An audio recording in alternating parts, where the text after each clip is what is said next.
This is lecture number 7th of capacitor and this will be the last lecture of capacitor. इसमें हम क्या करेंगे, RC circuit के बारे में पढ़ेंगे और डिफरेंट कॉन्सेप्ट जो बन सकते हैं that we will see and we will see question based on those concept. तो देखिए आरसी सर्किट हम पढ़ने जा रहे हैं. तो आरसी सर्किट में क्या होगा, आपके पास एक रेजिस्टेंस होगा और आपके पास एक कैपेसिटर होगा और फिर आपको सर्किट सॉल्व करने के लिए बोला जाएगा, राइट? अच्छा, जब भी हम आरसी सर्किट का क्वेश्चन सॉल्व करेंगे, एक पॉइंट जो आपको याद रखना है कि इसमें जो कैपेसिटर हम लेंगे वो स्टेडी स्टेट में कैपेसिटर लेंगे. स्टेडी स्टेट मतलब हाँ, t इक्वल टू इन्फानाइट की हमेशा हम बात करेंगे और आपको पता है t इक्वल टू इन्फानाइट पे क्या होता है, कैपेसिटर फुल्ली चार्ज होता है. और अगर कैपेसिटर फुल्ली चार्ज होता है तो जिस सर्किट में कैपेसिटर लगा होगा उस सर्किट में हम करंट फ्लो नहीं कर पाएंगे. सो हम क्या मानेंगे, circuit should be in steady state. In steady state capacitor are fully charge, so current in capacitive path is zero. अगर कुछ नहीं भी बोला जाए तब भी हम स्टेडी स्टेट कंडीशन मान के चलेंगे, तो ये आपको ध्यान रखना पड़ेगा. आइए इसको सीखते हैं क्वेश्चन से. मान लीजिए आपके पास एक सर्किट है, इसमें देखिए आपके पास कैपेसिटर है, दो रेजिस्टेंस है और बैटरी का जो इंटरनल रेजिस्टेंस है उसका वैल्यू है स्मॉल आर. तो आपसे क्या पूछा है, स्टेडी स्टेट में. नहीं भी बोले तब भी स्टेडी स्टेट लेके चलेंगे, यानी t इक्वल टू इन्फानाइट पे आपसे पूछा है कि कैपेसिटर पे चार्ज कितना है वो बताइए. देखिए कैपेसिटर पे चार्ज निकालने के लिए आप ये फॉर्मूला यूज करिएगा, Q इक्वल टू CV. आपको कैपेसिटेंस का वैल्यू गिवन है पर आपको वोल्टेज निकालना पड़ेगा अक्रॉस कैपेसिटर. तो आइए वो वोल्टेज निकालते हैं अक्रॉस कैपेसिटर. तो पहले आप क्या करिए, आप इस कैपेसिटर को हटा दीजिए, इस पूरे सर्किट को हटा दीजिए. तो आपके पास, क्योंकि इस सर्किट में करंट नहीं जाएगा तो इस सर्किट को हटा देंगे. अब आपके पास देखिए नीचे वाला सर्किट बचा, दो रेजिस्टेंस, एक बैटरी. तो करंट निकाल सकते हैं E upon R2 plus small r. तो ये करंट आ गया, राइट? अब ध्यान से सुनिए, जो इस R2 के अक्रॉस वोल्टेज होगा, वोल्टेज अक्रॉस RT, उसको कैसे लिखेंगे, I इंटू R. आई हम कैलकुलेट कर चुके हैं इंटू R2, तो वोल्टेज अक्रॉस R2 आ गया आपके पास इतना.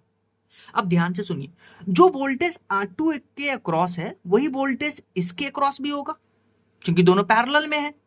तो क्या हम बोल सकते हैं कि वोल्टेज अक्रॉस जो R2 होगा that will be equal to voltage across capacitor plus voltage across R1, right? क्योंकि दोनों पैरेलल में. तो अब आप देखिए इस ऊपर वाले सर्किट में करंट नहीं जा रहा है तो करंट वोल्टेज होता है आई इंटू आर. अगर करंट नहीं है तो वोल्टेज अक्रॉस R1 जीरो होगा. तो यानी कि जो वोल्टेज अक्रॉस कैपेसिटर होगा वो वही वोल्टेज होगा जो वोल्टेज अक्रॉस R2 होगा. और वोल्टेज अक्रॉस R2 हम कैलकुलेट कर चुके हैं, यानी कि जो वोल्टेज अक्रॉस कैपेसिटर है उसका भी यही आ गया वैल्यू. अच्छा, वोल्टेज आ गया, Q इक्वल टू CV लगाएंगे, C आपको दे रखा है, इंटू ये फॉर्मूला लिखेंगे, आपके पास ये आंसर आएगा. अब ध्यान से सुनिए, आपसे क्या पूछता है, आपसे बोलता है कि अगर हम क्या करते हैं, R2 बढ़ाते हैं, इस रेजिस्टेंस को बढ़ाएंगे तो बताइए चार्ज पे क्या इफेक्ट पड़ेगा. तो आपके पास ये वैल्यू आया था. अब आप क्या करिए, इसको मॉडिफाई करके ऐसे लिख लीजिए. अब आप देखिए R2 बढ़ाते हैं, R2 रेजिस्टेंस बढ़ाते हैं, तो 1 प्लस ये बढ़ाइएगा तो ये पूरा वैल्यू कम होगा क्योंकि 1 अपॉन समथिंग है, उसको बढ़ाइएगा तो ये पूरा वैल्यू कम होगा. और 1 प्लस कम को ऐड करते हैं, तो 1 प्लस कम को ऐड करेंगे तो ये पूरा वैल्यू कम हो जाएगा, तो चार्ज जो है वो बढ़ेगा. तो ऐसे भी क्वेश्चन आपसे पूछा जा सकता है. Let's see the next question. अब आप देखिए आपके पास कैपेसिटर बीच वाले सर्किट में कनेक्टेड है, ऊपर 1 ओम 5 ओम और यहाँ पे बैटरी का इंटरनल रेजिस्टेंस है 0.5 ओम. अगेन आपसे पूछा है कि कैपेसिटर पे चार्ज बताइए. तो आपको कुछ नहीं बोला है तो हम स्टेडी स्टेट मतलब t इक्वल टू इन्फानाइट की बात करेंगे, राइट? तो आइए इन्फानाइट स्टेट पे क्या करिएगा, इस बीच वाले सर्किट को ब्रेक कर दीजिएगा. तो आपके पास ऊपर वाला ही सर्किट बचा, यानी कि 1 ओम और 0.5 ओम. तो तीनों सीरीज में है तो इक्विवेलेंट रेजिस्टेंस होगा 2 प्लस 0.5 और करंट निकालना है तो that will B E upon R, यानी 2.5 अपॉन 2.5. करंट आ गया 1 एम्पियर, करंट आ गया 1 एम्पियर. तो अब आप क्या करिए, आप 2 ओम में, इन दोनों को मिला करके 2 ओम में आप वोल्टेज निकाल लीजिए. तो voltage across 2 ohm I into R लगाएंगे, R इक्विवेलेंट लेंगे, तो I आपके पास है 1, R इक्विवेलेंट है 2, तो वोल्टेज अक्रॉस इन दोनों के बीच का वोल्टेज है 2 वोल्टेज. और यही वोल्टेज इसके अक्रॉस भी होगा. तो यानी कि इन दोनों के मिलाकर इन दोनों का जो टोटल वोल्टेज होगा वो 2 वोल्ट के बराबर आएगा. यानी कि वोल्टेज ऑफ 2 ओम, जो 2 ओम के अक्रॉस वोल्टेज है वही VC के पास भी होगा प्लस 5 ओम के पास होगा। अब सिंस इस सर्किट में करंट नहीं जा रहा है तो 5 ओम में जो वोल्टेज होगा दैट विल बी 0। और यहां से हमें ये पता चलता है कि जो इसके अक्रॉस वोल्टेज होगा वो सारा कैपेसिटर के अक्रॉस वोल्टेज होगा। तो कैपेसिटर के अक्रॉस वोल्टेज आ गया 2 ओम में जो वोल्टेज था वो, यानी 2 वोल्ट। तो आप चार्ज आसानी से कैलकुलेट कर सकते हैं, Q = CV, कैपेसिटेंस आपको 5 गिवन है, वोल्ट आपने निकाला 2, तो आपके पास चार्ज आ गया। नेक्स्ट क्वेश्चन देखिए। नेक्स्ट क्वेश्चन में आपके पास ये दो रेजिस्टेंस पैरेलल में है, यहाँ एक रेजिस्टेंस है और बैटरी के साथ में कनेक्टेड है रेजिस्टेंस, और यहाँ कैपेसिटर है। तो आपसे पूछा है कि इस 2 ओम में करंट बताइए। क्वेश्चन समझ में आया? अच्छा ध्यान से सुनिए, आप कैसे क्वेश्चन सॉल्व करेंगे। जेईई मेंस में आया था क्वेश्चन। तो पहले तो आप क्या करिए, आपको कुछ नहीं बोला तो हम मान के चलेंगे t = इन्फिनिट पे, तो इस सर्किट को पूरा ब्रेक कर देंगे। तो आपके पास ये ओवरऑल सर्किट बचा। तो इन दोनों का पैरेलल में है तो इन दोनों का टोटल नेट रेजिस्टेंस हो जाएगा 3 × 2 = 6 प्लस 5, तो R इक्विवेलेंट आ गया 6/5। तो I निकालना है, करंट निकालिए 6 वोल्ट अपॉन R इक्विवेलेंट, यानी कि 6/5 प्लस 2.8। तो 6/5 को लिखते हैं 1.2 प्लस 2.8, तो करंट आ गया 1.5 एम्पियर, राइट। अच्छा एक बार करंट आ गया तो यहां जो करंट आया है वो 1.5 एम्पियर, तो करंट को डिवाइड करेंगे। अच्छा करंट को डिवाइड करने का क्या तरीका है, सुनिए, वापस से सुनिए। इन दोनों के अक्रॉस वोल्टेज सेम होगा तो V = IR लगाइए। अगर वोल्टेज सेम है तो I is inversely proportional to R। तो करंट आपको निकालना है 3 ओम और 2 ओम में, तो I3:I2 लिखेंगे, और रेजिस्टेंस का रेशियो यानी 1/3 = 1/2। फिर इन दोनों का एलसीएम लीजिए, 6 मल्टीप्लाई करिए, 3 × 2 = 6, 2 is 2 और 3, तो ये आपके पास रेशियो आ गया। अब आपको I3 निकालना है, यानी 2 अपॉन टोटल 5 इंटू टोटल है करंट 1.5, तो 2/5 इंटू 1.5, ये I3 आ गया। सिमिलरली I2 निकालना है तो 3/5 इंटू 1.5, तो आपके पास I2 आ गया। नेक्स्ट एक बहुत अच्छा कॉन्सेप्ट है। इसमें क्या करते हैं, मान लेते हैं आपके पास एक कैपेसिटर है, इसका कैपेसिटेंस C1 है, इस पे चार्ज Q1 है, इसका वोल्टेज V1 है, और पॉजिटिव नेगेटिव हमने शो किया है। तो आपको क्या बोलता है कि दो कैपेसिटर को हम कनेक्ट करते हैं, राइट। दो कैपेसिटर को हम कनेक्ट करते हैं। अब कनेक्ट करने का दो तरीका है, सुनिए। एक तो हम इसको ऐसे कनेक्ट करते हैं ताकि एक पूरा लूप ना बने। जैसे मान लीजिए इस कैपेसिटर को इससे कनेक्ट कर दिए ऐसे, तो अब आप देखिए यह लूप नहीं बन रहा, ये ओपन कैपेसिटर है दोनों को कनेक्ट करने के बाद। तो एक तो ये तरीका है कि कैपेसिटर को जब हम कनेक्ट कर रहे हैं तो लूप नहीं बना रहा है, ओपन कैपेसिटर कनेक्टेड है। एक तो वो केस है। एक क्या हो सकता है कि जब आप इसको कनेक्ट करते हैं तो एक लूप बनेगा। देखिए ये एक लूप बना। तो दो तरीके हैं, इसको अभी भूल जाइए, वो तो हम बनाने के लिए दिखाए थे, राइट। तो हम पहले क्या करते हैं, इसको कनेक्ट करते हैं। अब देखिए जब ओपन लूप बनाएंगे तो कनेक्ट करने के 3 पॉसिबल। एक तो आप क्या करिए, आप क्या कर सकते हैं, नेगेटिव को पॉजिटिव प्लेट से जोड़ दीजिए, देखिए। और एक आप क्या कर सकते हैं, पॉजिटिव को पॉजिटिव प्लेट से जोड़ दीजिए और नेगेटिव टू नेगेटिव प्लेट जोड़ दीजिए। तो 3 तरीके हो सकते हैं ओपन लूप में कनेक्ट करने से। अब सुनिए यहां कॉन्सेप्ट क्या है। जब भी तो कैपेसिटर को आप ऐसे कनेक्ट करते हैं कि वो ओपन लूप बनाता है, तो वहां क्या होता है, सिंस वहां कोई क्लोज लूप नहीं होता है तो वहां चार्ज फ्लो नहीं होगा, क्योंकि चार्ज फ्लो करने के लिए कंप्लीट सर्किट चाहिए, तो वहां चार्ज फ्लो नहीं होगा। और अगर चार्ज फ्लो नहीं होगा, जो पहले कैपेसिटर का डिटेल्स था C1 Q1 V1, C2 Q2 V2, वो अभी भी डिटेल्स रहेगा। So no changes in details of parallel plate capacitor. Concept समझ में आया? अच्छा कॉन्सेप्ट समझ में आया तो इस पे क्वेश्चन देखिए जो IIT में आया था। आपको क्या बोला, एक कैपेसिटर चार्ज्ड है, उसको कनेक्ट करते हैं अनचार्ज्ड। सिंस देखिए कोई भी लूप क्लोज नहीं है, ओपन लूप है, और बोला स्विच क्लोज करते हैं, तो आप जैसे ही स्विच क्लोज करिएगा तो दोनों ओपन लूप में कनेक्टेड हैं, तो जो पहले स्टेटस होगा वही बाद में भी स्टेटस होगा, यानी ये तो चार्ज्ड होगा, ये स्टिल अनचार्ज्ड होगा। So if switch is made on, no close loop, no charge flow, so uncharged capacitor remains uncharged. Concept समझ में आया कि ओपन लूप में कोई भी चेंज नहीं होता, जो पहले स्टेटस वही बाद में स्टेटस। अब हम क्या करते हैं, इसको क्लोज लूप में कनेक्ट करेंगे। सो आइए इसको क्लोज लूप में कनेक्ट करते हैं। अब देखिए क्लोज लूप में कनेक्ट करने के 2 तरीके। एक तो क्या हो सकता है कि पोलैरिटी दोनों प्लेट का जो हो सेम हो, यानी कि सेम पोलैरिटी एंड होना चाहिए। जैसे पॉजिटिव प्लेट को पॉजिटिव से कनेक्ट किया, नेगेटिव प्लेट को नेगेटिव से कनेक्ट किया, right. So to connect both ends of parallel plate capacitor, same polarity end पहले हम ले रहे हैं। तो जैसे ही आप देखिए, मान लीजिए यहाँ पे स्विच ओपन था, अब जैसे ही आपने इसको कनेक्ट किया, स्विच क्लोज किया, तो क्या होगा? स्विच क्लोज होने से क्या होगा, ये दोनों कैपेसिटर जो होंगे आपस में क्लोज लूप बनाएंगे, और क्लोज लूप होगा तो चार्ज फ्लो होगा, और चार्ज ऐसे फ्लो होगा तब तक कि इन दोनों का पोटेंशियल सेम ना हो जाए, क्योंकि ये एक कंडक्टर, ये एक कंडक्टर, कनेक्ट किए तो दोनों का पोटेंशियल सेम होना है। तो यानी कि कनेक्ट करने के बाद दोनों कैपेसिटर के पास सेम वोल्टेज आएगा, सेम पोटेंशियल डिफरेंस आएगा, ठीक है। तो close loop, so charge flow to make common voltage. और कॉमन वोल्टेज कैसे निकालेंगे, जो हम पहले भी सीख के आए, C1V1 plus C2V2 divided by C1 plus C2, right. C1 क्या है, ये V1, ये C2V2 और C1 प्लस C2, तो ये आ गया कॉमन वोल्टेज। अब जैसे ही हम इसको कनेक्ट करेंगे तो चार्ज फ्लो होगा, और चार्ज फ्लो होगा तो वहां एनर्जी का लॉस होगा, और एनर्जी का जो लॉस होगा उसका फॉर्मूला होता है C1C2 upon 2 C1 plus C2 into V1 minus V2 का होल स्क्वायर, राइट। ये फॉर्मूला आपको याद होना चाहिए, एनर्जी लॉस का formula C1C2 upon 2 C1 plus C2 into V1 minus V2 का होल स्क्वायर। अब आप यहां ध्यान से देखिए, अगर आप क्या करते हैं, दोनों कैपेसिटर चूज करते हैं उसका सेम पोटेंशियल अगर हो इनिशियली, तो जब आप कनेक्ट करिएगा तो सेम पोटेंशियल होने के कारण निगेटिव है, तो यानी कि हीट लॉस नहीं होगा।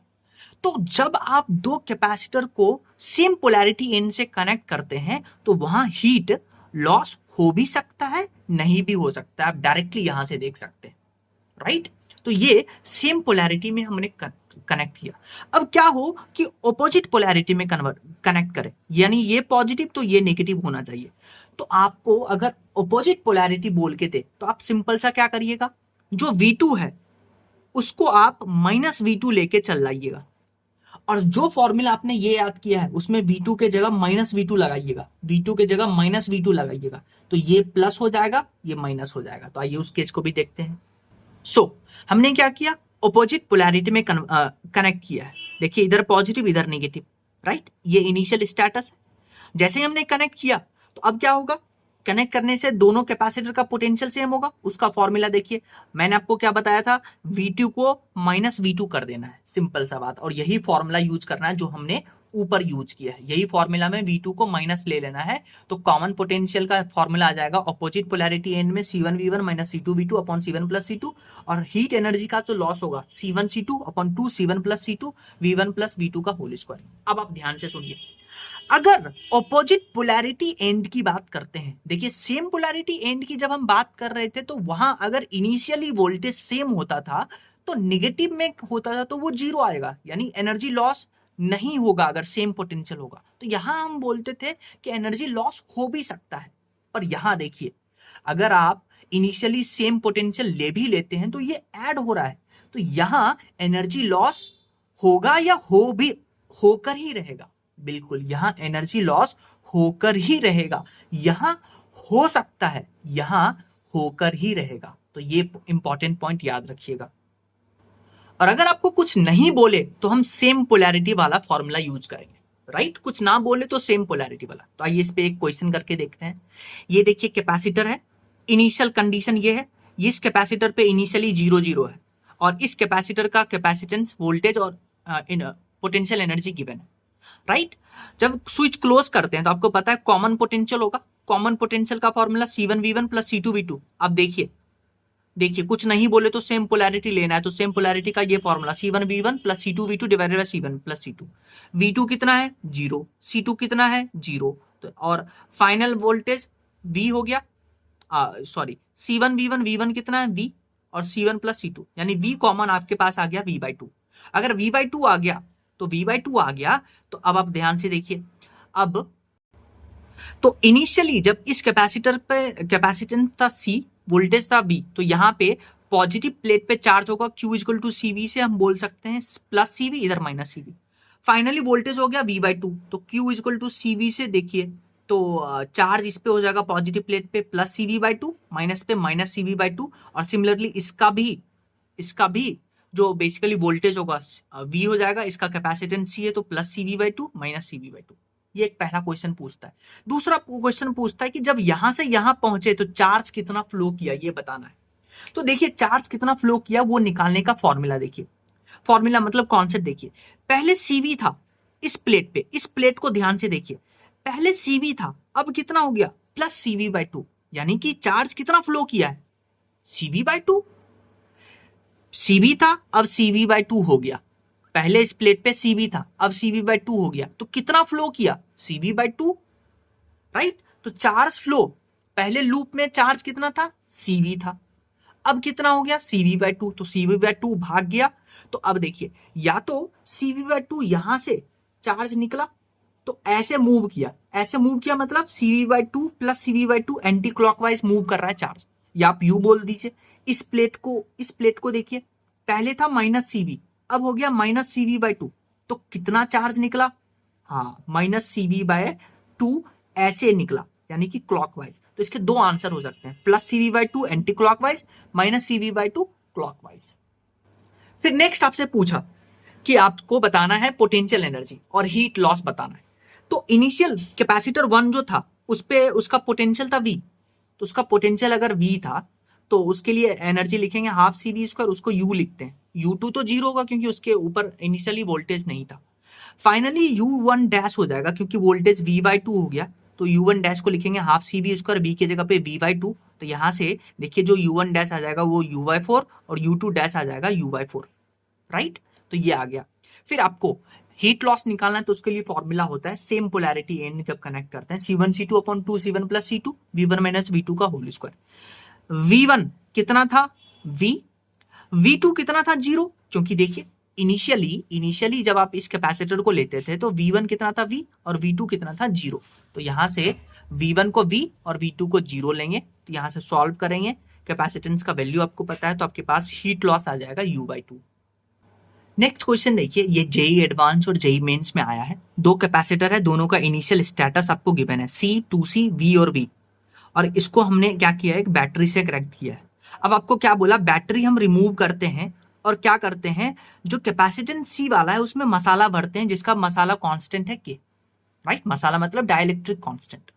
तो आपसे पूछा है वोल्टेज ऑफ ईच कैपेसिटर, यानी कि फाइनल वोल्टेज निकालना है। तो देखिए अब आपको क्या करना है, इसमें क्या किया है आपने, जब बैटरी आप हटाते हैं और दोनों को कनेक्ट करते हैं तो सी वाले में आपने क्या किया, मसाला ऐड किया के नाम का।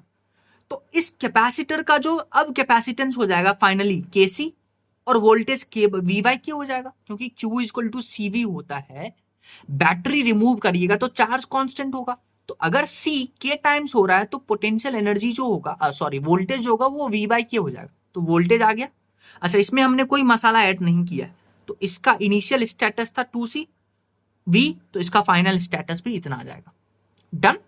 अब देखिए V कॉमन निकालना है तो C1 V1 plus C2 V2, क्योंकि देखिए सेम पोलैरिटी एंड से कनेक्टेड है, बैटरी ऐसे था, divided by C1 plus C2।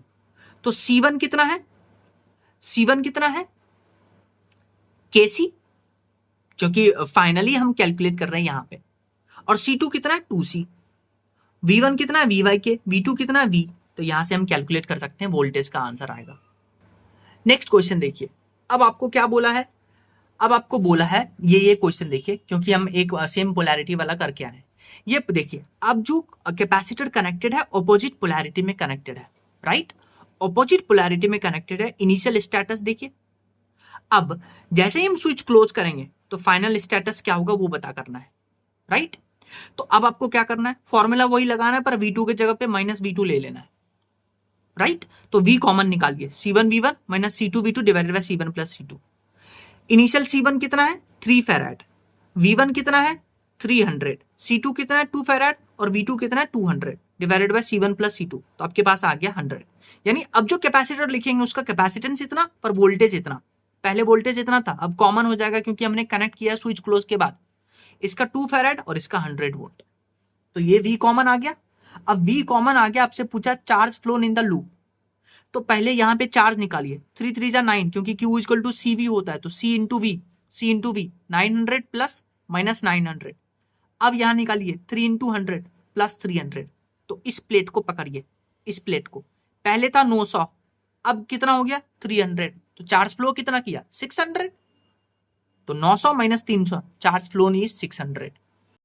अब एक क्वेश्चन देखिए, इस क्वेश्चन में आपको दिमाग लगाना पड़ेगा कि वो सेम पोलैरिटी से कनेक्टेड है या ऑपोजिट पोलैरिटी से। तो आपको बोला है कि C1 एक कैपेसिटर था, उसको 3 वोल्ट तक चार्ज किए, और C2 एक कैपेसिटर था, उसको 5 वोल्ट तक चार्ज कर दिए, और फिर उसको क्या करते हैं, इफ दे आर कनेक्टेड, अगर उसको कनेक्ट करते हैं, और फाइनली क्या होता है, voltage of each capacitor becomes zero, voltage of each capacitor becomes zero. तब आपको क्या निकालना है, देन आपसे पूछा है कि दोनों कैपेसिटेंस के बीच का रिलेशन क्या होगा।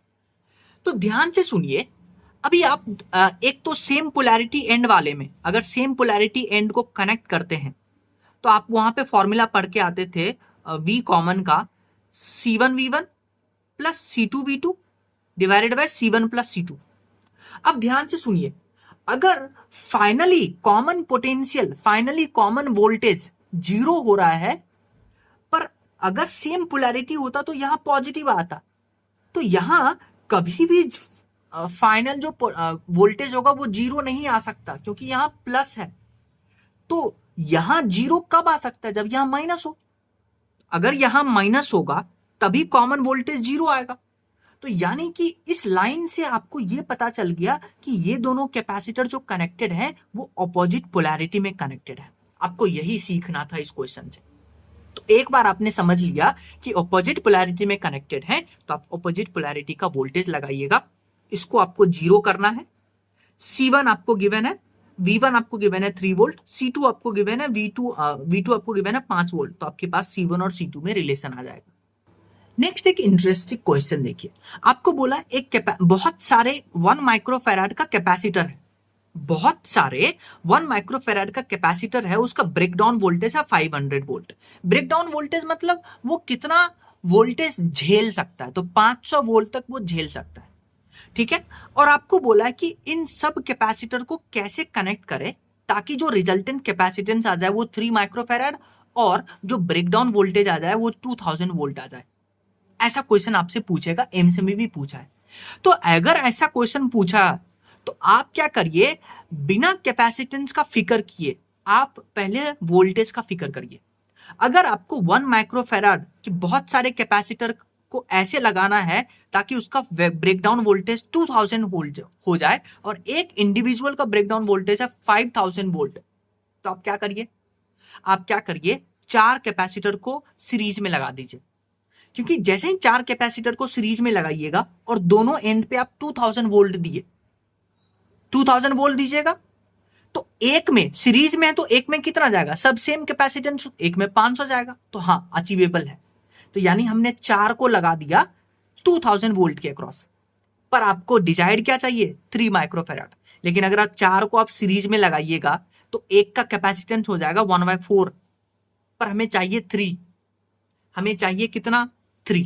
तो आप क्या करिए, ऐसे 4 को आप 12 बार सीरीज में लगा दीजिए, क्योंकि 12 बार सीरीज में लगा दीजिएगा तो क्या होगा, एक को पकड़िए, एक है 12 बार सीरीज में, सॉरी पैरेलल में, सॉरी 4 को लगाए सीरीज में, ऐसे 4 को 12 बार पैरेलल में लगाइए, तो एक की बात करिए, एक में है 1/4 माइक्रोफैराड, ऐसे 12 बार, तो कितना होगा 12 इंटू 1/4 यानी कि 3 माइक्रोफैराड, यानी अचीवेबल है, और सब में 5-5 हो जाएगा।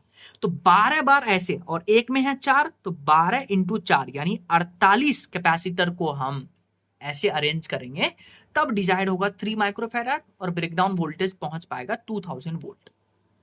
अब इसका एक और तरीका है, एक और तरीका क्या है, एक और तरीका है जो आपको कैपेसिटेंस गिवन था 1 माइक्रोफैराड और ब्रेकडाउन वोल्टेज था 500, तो आप यहां पे U निकालिए। U क्या होता है, half CV square, half CV square. और आपको बाद में क्या करना है, 3 माइक्रोफैराड 2000, तो यहां भी एनर्जी निकालिए, हाफ CV स्क्वायर। और आपको इन दोनों एनर्जी को इक्वल करने के लिए इसका N कैपेसिटर कनेक्ट करना है, तभी इसके एनर्जी के इक्वल होगा। तो आप यहां से इन दोनों को इक्वल करिएगा तो N का वैल्यू आ जाएगा। पर आप दोनों मेथड से कर सकते हैं। जैसे एक और क्वेश्चन सीखिए, आपको बोला कि बहुत सारे 8 माइक्रोफैराड के कैपेसिटर है, उसका ब्रेकडाउन वोल्टेज है 250 वोल्ट, और आपको क्या करना है, इन सब को बहुत सारे को ऐसे कनेक्ट करना है ताकि सी इक्विवेलेंट आ जाए 16 वोल्ट और ब्रेकडाउन वोल्टेज आ जाएगा 1000 वोल्ट। तो मैंने आपको क्या बताया, कैपेसिटेंस की फिगर किए हुए आप वोल्टेज की फिगर करिए। आपको लाना है 250, आपको लाना है 1000, पर चाहिए एक में 250, तो आप क्या करिए, 1000 को 250 से डिवाइड करिए तो कितना आएगा 4, यानी आप 4 को सीरीज में कनेक्ट करिए और इस एंड पे लगाइए 1000।